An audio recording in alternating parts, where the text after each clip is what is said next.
হেরাফেরি বিতর্কের পর এবার ওটিটি কন্টেন্ট নিয়ে বিস্ফোরক মন্তব্য অভিনেতা পরেশ রাওয়ালের। এখনকার ওয়েব সিরিজের রগরগে কন্টেন্টে মোটেও সন্তুষ্ট নয় বর্ষিয়ান এই অভিনেতা।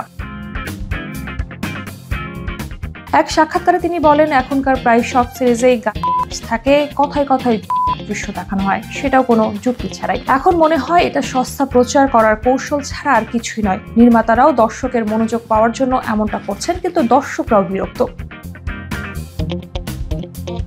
তিনি মনে করেন এই প্রবণতা বন্ধে নির্মাতাদের সদিচ্ছার প্রয়োজন, তা না হলে সরকারের হস্তক্ষেপ দরকার। শুধু সমালোচনা নয়, সমাধানের কথাও বলেছেন তিনি। তার মতে, যা বাস্তবে ঘটে তাই দেখানো হয়, তবে সেটা উপদেশমূলক বা ভদ্রভাবেও পরিবেশন করা সম্ভব। সমাজের প্রতিচ্ছবি তুলে ধরতে গেলে বিবেচনার প্রয়োজন আছে।